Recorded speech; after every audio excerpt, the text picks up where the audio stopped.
नमस्कार मित्रों, मैं सूरजमल राठौड़ आप सभी का online education hub YouTube channel पर हार्दिक अभिनंदन करता हूं। समास के सेशन नंबर 5 में हम रेट, सीटेट या जितने भी टीचर्स एग्ज़ाम होते हैं, एलडीसी या एसआई, सभी के लिए महत्वपूर्ण आज की हमारी कक्षा रहने वाली है। और इस कक्षा के दौरान हम बाकी बचे हुए 2 समास के बारे में अध्ययन करेंगे। हमने समास के जो 4 पार्ट है उसमें हमने प्रस्तावना से लेकर हमने जो हमारा अविभाव समास है, तत्पुरुष समास है, क्रमधारय है, द्विगु समास है, उनकी चर्चा हमने कर ली है। और आज हम लास्ट 2 समास बचते हैं, 5वां समास द्वंद्व समास और 6ठा समास है बहुब्रीहि समास। उन दोनों की आज चर्चा मैं यहाँ पर इस यूट्यूब चैनल के माध्यम से करने वाला हूँ। तो सभी मित्रों से मैं निवेदन करूंगा कि आप इस वीडियो को ज़्यादा से ज़्यादा शेयर करिए ताकि और भी मित्र इस वीडियो का आनंद ले सके। तो हम सबसे जो महत्वपूर्ण क्लास है हमारी वो रीट विद्यार्थियों के लिए है, और रीट के अलावा जितने भी भर्तियाँ और सब के लिए है, हमारी हिंदी व्याकरण है वो काम की है। तो हम आज का हमारा जो सेशन है उसको शुरू कर रहे हैं और हम यहाँ पर पढ़ने वाले आज 5वां समास हमारा है द्वंद्व समास। देखिए, लास्ट क्लास में हमने हमारी क्लास है वो क्रमधारय तक हमने समाप्त की थी और क्रमधारय तक हमने बात की थी। पद प्रधानता की दृष्टि से हमने पढ़े थे, उन समास के जो भेद होते हैं उनकी बात हमने की थी। आज मैं यहाँ पर आपको बताने वाला हूँ द्वंद्व समास के बारे में।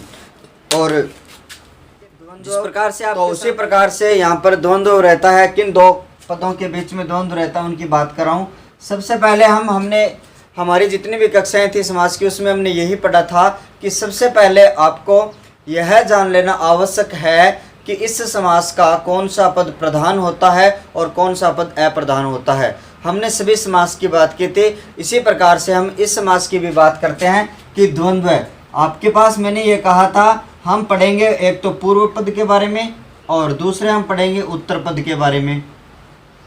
तो इस समास में उत्तर पद और पूर्व पद में द्वंद्व रहता है, यानी ना तो ये कहता है पहला पद कि मैं प्रधान हूँ, ना दूसरा पद कहता है कि मैं प्रधान हूँ। अर्थात उत्तर पद व पूर्व पद क्या होते हैं, इन दोनों को मैं अगर यहाँ पर कहूँ कि उभय पद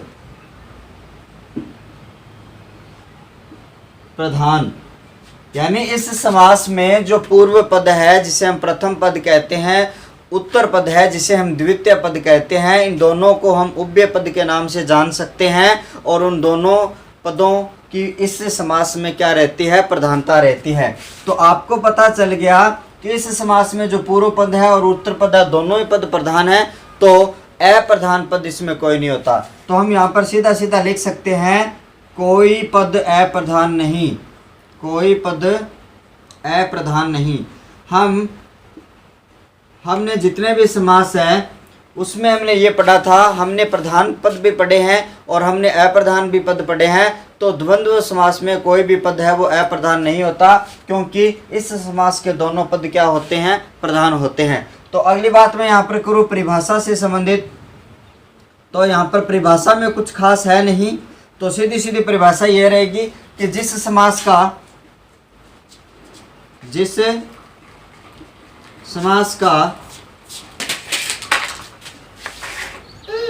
पूर्व व उत्तर पद, जिस समास का पूर्व व उत्तर पद प्रधान हो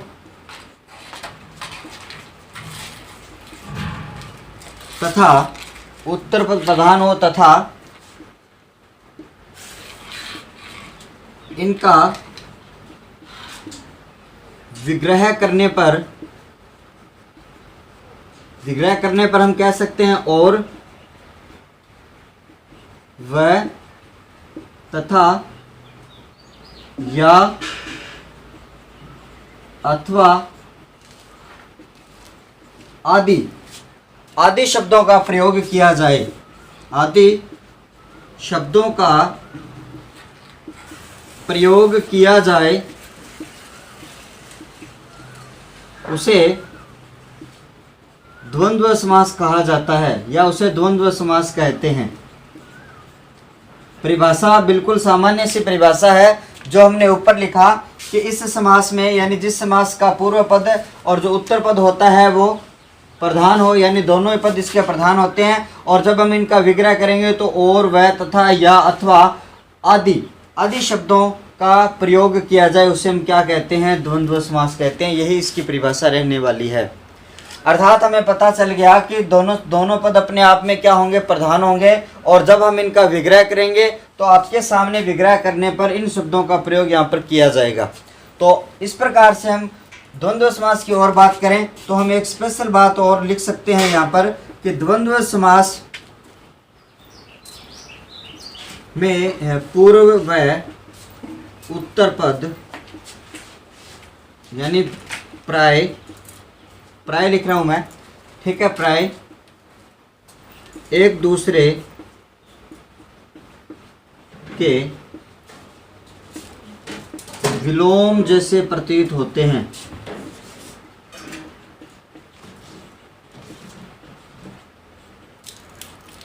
ये बात आपके समझ में आ गई होगी। बहुत सारी किताबों में तो सीधा सीधा ये लिखा होता है कि जो द्वंद्व समास है इनके जो दोनों पद है आपस में क्या होते हैं? विलोम शब्द होते हैं। लेकिन हो सकता है वो हर बार विलोम शब्द नहीं हो, इसलिए मैंने यहाँ पर लिखा है कि पूर्व पद और उत्तर पद है वो प्राय, हमेशा नहीं, लगभग है वो क्या रहते हैं? एक दूसरे के विलोम जैसे होते हैं, विलोम जैसे में प्रतीत होते हैं। तो यहाँ तक की बात आपके जहन में आ गई। हमने ये कहा कि द्वंद्व समास है उसका पूर्व और उत्तर पद है प्रधान होता है, इसका कोई भी पद है प्रधान नहीं होता। हमने विग्रह की भी बात कर ली। जब विग्रह करेंगे तो और, वह, तथा, या, अथवा आदि शब्दों का क्या किया जाएगा? प्रयोग किया जाएगा। इसके बाद में हम और बात करें, इनके प्रकारों के ऊपर बात करें। हमने जब संपूर्ण प्रकार हम पढ़ रहे थे समास के, तब हमने ये कहा था कि द्वंद्व समास है उसके जो 3 भेद होते हैं, तो उन तीनों भेदों की भी बात मैं यहाँ पर कर लेता हूँ। एक छोटा सा एक चार्ट में रेखा चित्र बना रहा हूँ। जो द्वंद्व समास है उनके जो 3 भेद होते हैं उसका मैं एक छोटा सा रेखा चार्ट आपके सामने बना रहा हूँ। आप हेडिंग डाल सकते हो, द्वंद्व समास के भेद 3 होते हैं। तो पहला भेद कौन सा होता है? पहला भेद हम पढ़ेंगे इतरेत्र द्वंद्व, या इतरेत्र समास हम पढ़ सकते हैं। दूसरा भेद हम पढ़ेंगे वैकल्पिक, लिखा हो सकता है विकल्प द्वंद्व। दोनों ही शब्दों से आप परिचित होना। वैकल्पिक भी यहाँ लिखा हुआ मिल सकता है, विकल्प द्वंद्व भी यहाँ लिखा हुआ मिल सकता है। और तीसरे पार्ट की हम बात करें तो तीसरा पार्ट कौन सा होता है? आपका समाहार द्वंद्व। कौन सा होता है तीसरा पार्ट? समाहार द्वंद्व।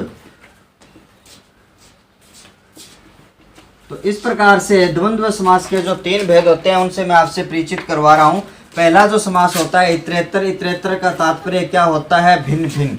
इतरेतर का तात्पर्य क्या होता है? भिन्न। इतर प्लस इतर यानी भिन्न, और भिन्न यानी अलग अलग। विकल्प का मतलब क्या होता है? आपको पता है कि जब आपका एक क्वेश्चन आपसे पूछा जाता है और उसमें 4 विकल्प होते हैं और उस विकल्प में आपको एक चुनना होता है, उसी प्रकार से द्वंद्व समास के जो दोनों पद है, पूर्व पद और उत्तर पद, उन दोनों में आपको एक चुनना है, अर्थात विकल्प है यहाँ पर। और तीसरा यहाँ पर क्या होता है? समाहार। समाहार किसका बोध करवाता है? एक समूह का बोध करवाता है।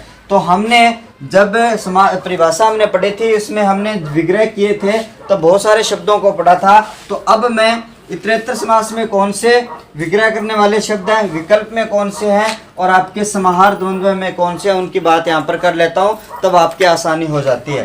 तो यहाँ पर जब हम इतरेतर समास में विग्रह करने पर, यानी ये विग्रह वाले शब्द मैं यहाँ लिख रहा हूँ, विग्रह वाले शब्द मैं यहाँ लिख रहा हूँ। और विग्रह में कौन कौन से शब्दों का हम प्रयोग कर सकते हैं? और, तथा, एवं, व, यानी ये जो शब्द आपको दिखाई दे रहे हैं, जब हम इतरेतर द्वंद्व समास का विग्रह करेंगे तो ये वाले जो शब्द हैं इनका हम क्या करते हैं? प्रयोग करते हैं। और, तथा, एवं, व, ये शब्द कौन से होते हैं? संयोजक शब्द होते हैं। ये हम अविकारी शब्दों के अंदर पढ़ते हैं। तो इन शब्दों का हमें कहाँ प्रयोग करेंगे? इतरेतर द्वंद्व समास में। विकल्प में क्या होता है? विकल्प में आपको क्या करना होता है? या लगा सकते हो आप, या फिर अथवा लगा सकते हो। अथवा या फिर या का तात्पर्य क्या होता है? आप दोनों में से किसी एक को चुन रहे हो, या राम या श्याम, यानी या तो राम है या श्याम है, यानी दोनों में एक चुनना है आपको। तब यहाँ पर आप किसका प्रयोग करते हो?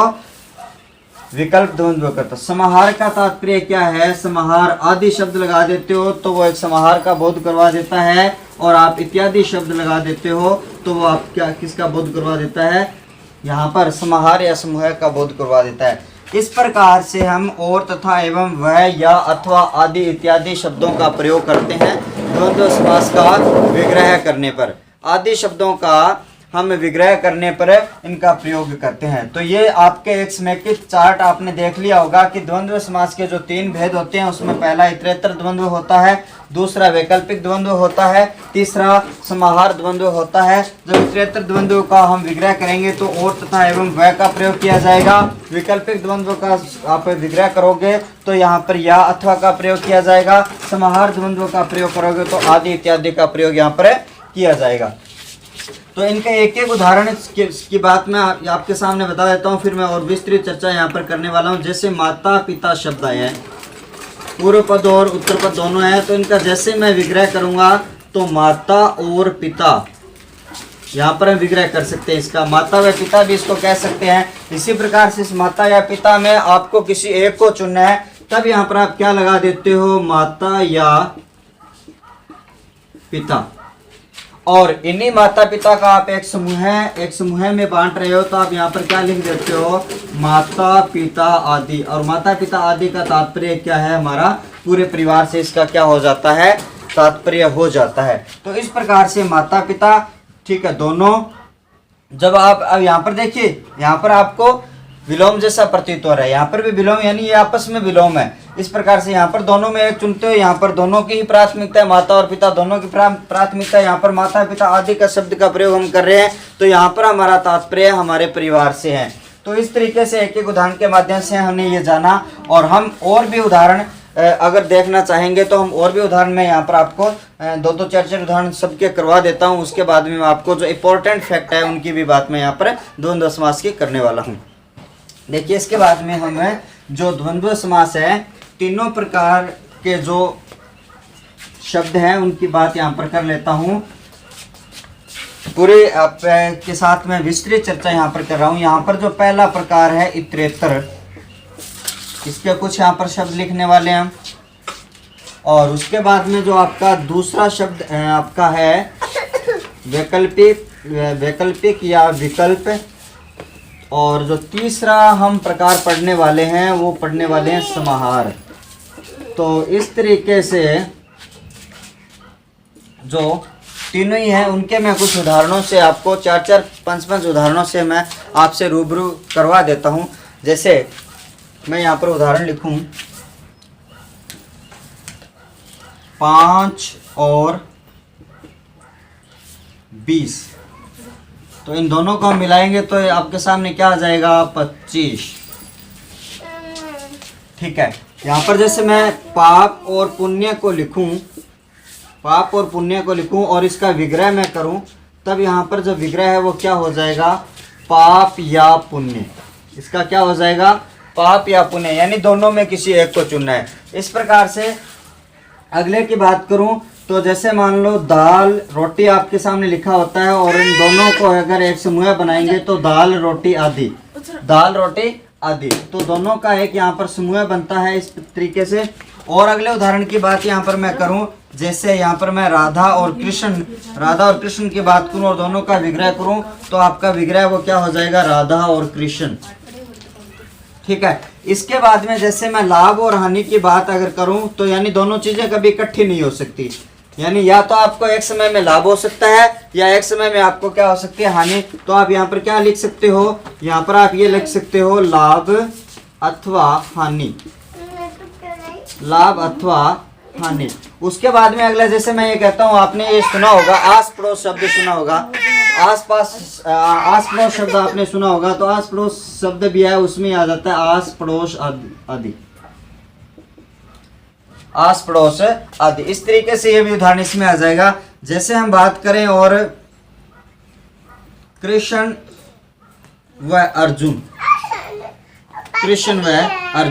तो इस प्रकार से लाभ और हानि में, और इसके बाद में हम वैकल्पिक में जोड़े, जैसे सत्य और असत्य की अगर बात करी जाए तो एक समय में या तो कोई बात असत्य है या एक समय में बात कोई सत्य है। तो यहाँ पर हम क्या करेंगे, सत्य या फिर सत्य या आपका असत्य, तो इस तरीके से ही हो जाएगा। और उसके बाद में जैसे हम कहते हैं कि कोई हमारे घर में मेहमान आए और उसको कहते हैं अभी चाय भाई, तो चाय भाई एक समूह का, नाश्ते का एक वो क्या है, समूह व्यक्त करते हैं, दोनों एक दूसरे के पूरक शब्द है। तो आप यहाँ पर लिख सकते हो चाय भाई आदि, चाय भाई इत्यादि। तो इस तरीके से बहुत सारे जितने भी उदाहरण हैं वो हम इस चर्चा में क्या कर सकते हैं, हम शामिल कर सकते हैं। और मैंने यह कहा कि ये लगभग एक दूसरे के क्या होते हैं, विपरीत होते हैं। सत्य और असत्य एक दूसरे के विपरीत है, ये भी विपरीत है, ये भी विपरीत है, ठीक है। और मैंने ये भी कहा था कि हर बार विपरीत नहीं होंगे। तो इस प्रकार से ये जो आपको शब्द दिखाई दे रहे हैं ये विपरीत रहने वाले हैं नहीं। तो यहाँ तक की चर्चा आपके समझ में आ गई होगी, इसका आप एक स्क्रीनशॉट ले सकते हो। अब मैं आपके सामने जो महत्वपूर्ण बात बता रहा हूँ वो बड़ी काम की है। तो अगले चर्चा में हम द्वंद्व समास के कुछ बात आपको मैं बता देता हूं।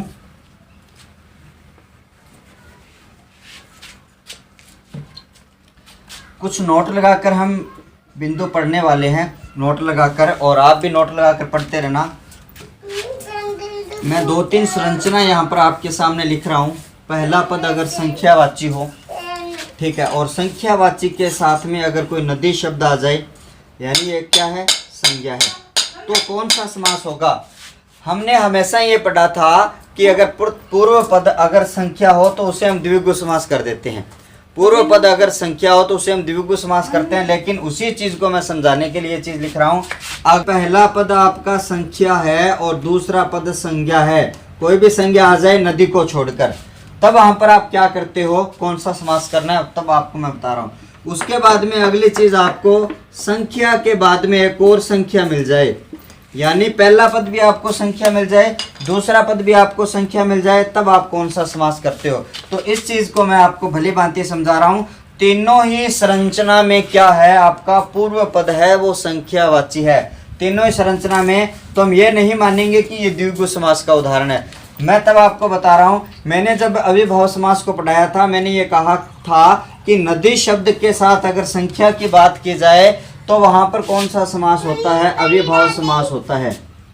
तो वहां पर कौन सा समास होता है, अविभाव समास होता है। इस बात को आपको जान लेना है। किसी भी संख्या के साथ में अगर नदी की संख्या वो बता रहा है तो वो जो संख्या है वो किस में चली जाएगी, आपकी अविभाव समास में चली जाती है।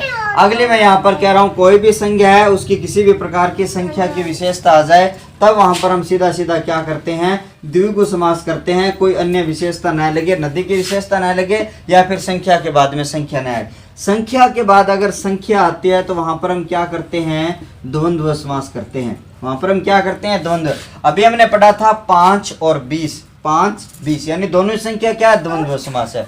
अब मैं एक और इंपॉर्टेंट चीज आपको नोट लगवा के लिखवा रहा हूं, वो समझना आप कि धाई के बीच की संख्या, धाई के बीच की संख्या हमेशा द्वंद्व समास की होती है। ये बड़ी इंपॉर्टेंट बात है। अब मैं इसमें क्या कहना चाह रहा हूं वो चीज आपको समझनी है। धाई की संख्या, देखिए जब हम धाई की संख्या की बात करते हैं तो 10 आती है, 20 आती है, 30 आती है, 40 आती है। इस प्रकार से जैसे मान लो 1 से लेकर आपकी 10 तक की संख्या है, वो द्विगु समास में आ सकती है, वो आपके अविभाव समास में आ सकती है। लेकिन 1 से 10, 20, 30, 40, 50, 100, 1000, यानी ये जो धाई की संख्या है, इनके बीच की संख्या क्या है, धाई यानी 10 और 20 के बीच की संख्या क्या है। अब ये संख्या तो आपकी क्या द्विगु में भी आ सकती है और अविभाव में आ सकती है। अगर नदी की संख्या बताए तो अविभाव में चली जाएगी, बाकी और संख्या की संख्या बताए तो वो किस में चली जाएगी, वो द्विगु में चली। मैं ये कह रहा हूं कि धाई के बीच की संख्या, अब इन दोनों बीच की संख्या क्या है, हम 11 कह सकते हैं, 19 कह सकते हैं, 18 कह सकते हैं। आपको 11 पूछे, 18 पूछे, 13 पूछे, 14 पूछे, 21 पूछे, 42 पूछे, 58 पूछे, 57 पूछे, तो उन संख्याओं को आप किस में लेके जाओगे, उन संख्याओं को आप द्वंद्व समास में लेके जाओगे। ये इंपॉर्टेंट चीज आपको याद रखनी है। मैं ये कह रहा हूं कि जो इनके बीच की जो संख्या है, ये जो संख्या है वो द्वंद्व में जाएगी। किसी भी तरीके की जितनी भी संख्या है वो किस में चली जाएगी, द्वंद्व समास में चली जाती है। ठीक है। मैंने ये कहा नदी के योग में अगर संख्या आ जाए तो वो अव्ययभाव समास में चली जाएगी। अगर कोई भी संज्ञा है उसकी संख्या बताई जाए तो वो द्विगु समास में चली जाएगी। अगर संख्या के बाद में अगर कोई भी संख्या आती है तो वो किस में चली जाती है, द्वंद्व समास में चली जाती है। मैंने एक महत्वपूर्ण फैक्ट क्या बताया, दाही के बीच की संख्या हमेशा द्वंद्व समास होती है, यानी इनके बीच में क्या है 11 से लेकर 19 तक की जितनी भी संख्या वो द्वंद्व में जाएगी। इसी तरीके से 20 और 30 के बीच में जितनी भी संख्या आई वो द्वंद्व में चली जाएगी। 30 से 40 के बीच में जितनी भी आई वो किस में चली जाएगी, द्वंद्व समास में चली जाती है। तो इसके बाद में हम अगले अभी अब पढ़ने वाले हैं नेक्स्ट प्रकार को, बहुब्रीहि समास को।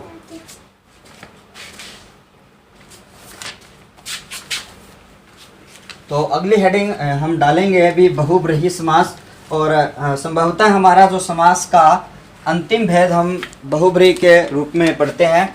और जो विगत सालों में जो परीक्षाएं हुई थी उसमें बहुब्रीहि का बड़ा योगदान रहता है हर परीक्षा में, क्योंकि सबसे ज़्यादा पूछे जाने वाला ये समास बहुब्रीहि समास। जितने भी समास है हम पढ़ रहे हैं, और सबसे पहले मैंने आपको यही बात बताई कि हमें कौन सा पद प्रधान है कौन सा पद अप्रधान है उसकी बात हमें जान लेनी चाहिए। तो बहुब्रीहि समास की अगर मैं बात करूं तो इसमें पूर्व पद व आपका जो उत्तर पद है, यानी दोनों पदों को मैंने एक साथ लिखा है तो मैं इनको क्या कह सकता हूँ, उभय पद। यानी न तो इसका पूर्व पद प्रधान होता है न इसका जो उत्तर पद है वो प्रधान होता है, अर्थात दोनों ही पद क्या होते हैं, अप्रधान होते हैं। तो आपको सबसे महत्वपूर्ण बात याद क्या रखनी है कि बहुब्रीहि समास है उसका न तो पूर्व पद प्रधान होता है न ही आपका इसका उत्तर पद प्रधान होता है। इसका तात्पर्य क्या हुआ कि पूर्व और उत्तर पद आपका अप्रधान होता है। तो इसका आपको पता चल गया दोनों आपके अप्रधान है तो कौन सा पद प्रधान होता है, तो यहाँ पर अन्य पद, यानी अन्य पद का तात्पर्य हमारा क्या है, तीसरे पद से है, क्योंकि ये एकमात्र ऐसा समास है जिसमें एक तीसरा पद और नया निकल कर आता है जब हम इनको विग्रह करने के बाद में इसका अर्थ ग्रहण करते हैं। यानी तीसरा पद इसका क्या होता है, प्रधान होता है, और इसी तीसरे पद पर हमारा जो पूरा बहुब्रीहि समास है वो डिपेंड रहता है, आश्रित रहता है। तो हम कह रहे हैं कि पूर्व पद व उत्तर पद अप्रधान होते हैं, अन्य पद प्रधान होता है, और इस अन्य पद को हम क्या कह सकते हैं, सांकेतिक अर्थ इसको हम कह सकते हैं। सांकेतिक अर्थ अर्थात ये कोई तीसरे अर्थ की ओर हमें क्या करता है, संकेत करता है। तो परिभाषा की अगर बात करी जाए तो हम इसकी परिभाषा की, अगर हम बहुब्रीहि समास की जो परिभाषा है उसकी अगर बात करें तो बहुब्रीहि समास की आपके हिसाब से परिभाषा क्या रहने वाली है, सीधी सीधी कि जिस समास का अन्य पद प्रधान हो और उभय पद अप्रधान हो उसे हम बहुब्रीहि समास कहते हैं। सीधी सीधी परिभाषा मैं यहाँ पर आपके सामने नोट कर रहा हूँ कि जिस समास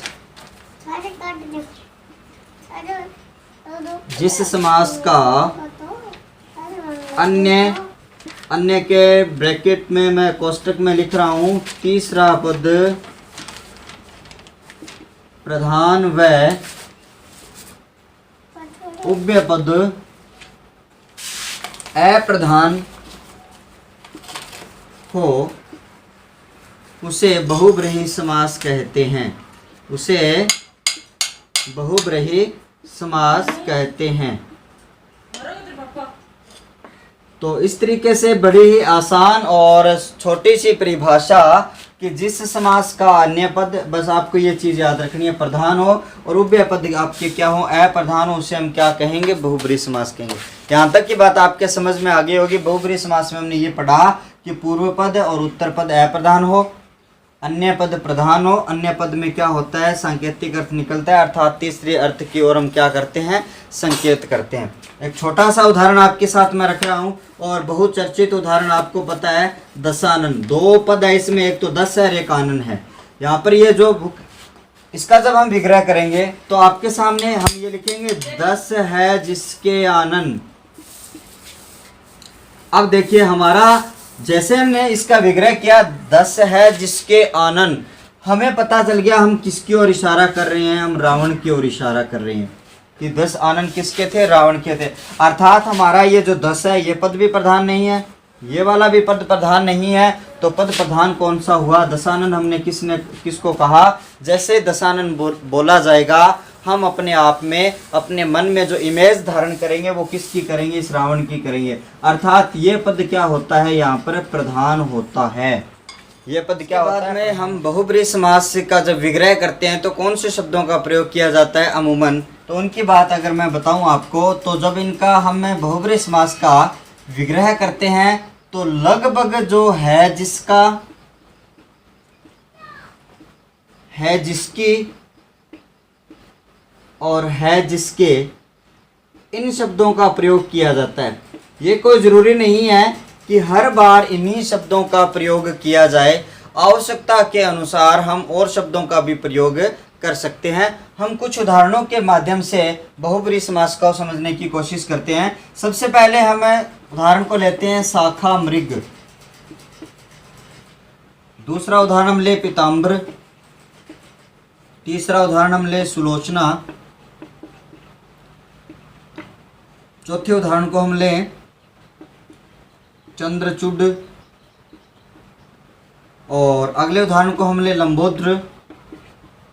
और एक उदाहरण को हम लेते हैं रमेश। तो इस तरीके से हम 7 उदाहरण को पढ़कर और इससे संबंधित कुछ और जो महत्वपूर्ण बातें हैं उसकी भी बात मैं आपसे करने वाला हूँ। देखिए, जब हम शाखा मृग पढ़ते हैं तो हम जब इसका विग्रह करते हैं तो शाखा मृग पढ़ते हैं तो आपके सामने जो छाया बनती है, जिन लोगों ने पढ़ा है, शाखा पर दौड़ने वाला मृग। कौन सा? शाखा पर दौड़ने वाला मृग। पहला पद जो शाखा है, दूसरा पद मृग है। लेकिन मैंने ये कहा कि इन दोनों से मिलकर जो तीसरे अर्थ की हमें प्रतीति होती है तो वो कौन सा है? बंदर। अर्थात शाखा मृग जब शब्द लिया जाता है तो हमारे दिमाग में जो इमेज बनती है वो बंदर की बनती है। अर्थात शाखा मृग का तात्पर्य यहाँ पर क्या हुआ? इस बंदर से। अर्थात ये जो संकेत किया जा रहा है, अन्य तीसरा पद यहाँ पर निकल के आ रहा है, यही पद प्रधान है। पीताम्बर शब्द की अगर हम बात करें तो पीत है जिसके अंबर। पीत है जिसके अंबर, यानी किसके पीत है अंबर? तो बात करें, जैसे हम विष्णु की बात हम करेंगे, भगवान कृष्ण की अगर बात करें तो इनके वस्त्र क्या होते हैं? पीले होते हैं। और जब भी इन शब्दों का प्रयोग किया जाता है, विष्णु के लिए किया जाता है, कृष्ण के लिए किया जाता है। अर्थात पीताम्बर शब्द बोलते हैं, हमारे मन में जो इमेजेस, जो कल्पना हम करते हैं वो विष्णु की और हम कृष्ण की करते हैं। सुलोचना, सु है जिसकी लोचन। सु है जिसकी लोचन, लोचन आँख, सु अच्छी। तो हम जो मेघनाथ की पत्नी है, जो मेघनाथ है उसकी पत्नी की बात यहाँ पर करते हैं। तीसरा अर्थ सुलोचना का निकलता है यहाँ पर इसके लिए। ठीक है, सुलोचना शब्द का तात्पर्य ही हमेशा मेघनाथ की पत्नी का रहा है, क्योंकि सु अच्छी है जिसकी लोचन, आंखें। तो चंद्रचूड, चंद्र पहला शब्द है। चंद्र का मतलब चांद है जिसके चुड पर, चुड मतलब शिखर या सिर पर। तो हम इस शब्द का जब भी पढ़ते हैं तो हमारा जो तीसरा अर्थ है वो शिव का निकलता है। लंबोद्र, लंबा है जिसका उद्र। लंबा है जिसका उद्र, यानी किसकी ओर संकेत करते हैं हम? गणेश की ओर। लंबा है जिसका उद्र। उद्र का तात्पर्य पेट से है, यानी लंबा उद्र किसका होता है? हमें पता है गणेश का होता है। तो तीसरा अर्थ क्या निकला यहाँ पर? गणेश निकला। और इसी प्रकार से इसका जब विग्रह करते हैं तो रमा है जिसके ईश। ईश का मतलब स्वामी, पति, नाथ। रमा लक्ष्मी, रमा के है ईश। कौन? भगवान विष्णु। अर्थात रमेश का जब भी अर्थ ग्रहण किया जाता है तो हम विष्णु अर्थ ग्रहण करते हैं। अब देखिए यहाँ पर न तो ये प्रधान था न ये प्रधान। कौन सा प्रधान? ये। इसी प्रकार से जो अन्य पद प्रधान हुआ इसे हम क्या कहते हैं? बहुब्रीहि समास कहते हैं। बाकी हमें अनगिनत उदाहरण है वो बहुब्रीहि समास के मिल जाते हैं। लेकिन मैं आपको यहाँ पर एक महत्वपूर्ण फैक्ट, आपको एक नोट लगाकर बता रहा हूँ, वो चीज़ आपको बिल्कुल याद रखनी है। तो अगली चीज़ आप नोट लगाकर क्या लिखने वाले हो वो देखिए।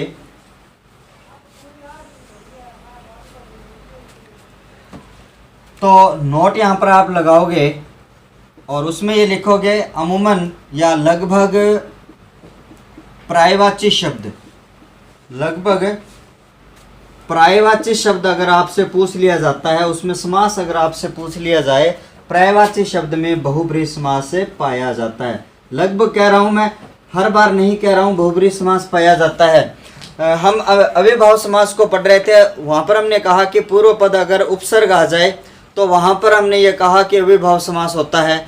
लेकिन मैंने ये भी कहा था हर बार आपको जो उपसर्ग है वो बहुब्रीहि अव्ययभाव समास नहीं होता, वहाँ पर तत्पुरुष समास भी होता है, वहाँ पर बहुब्रीहि समास भी होता है। तो आपको स और सह ये दो उपसर्ग है, अगर इन दो उपसर्गों से लगे हुए शब्द अगर आपको मिल जाए तो वहाँ पर आपको क्या समझना है, बहुब्रीहि समास पढ़ना है।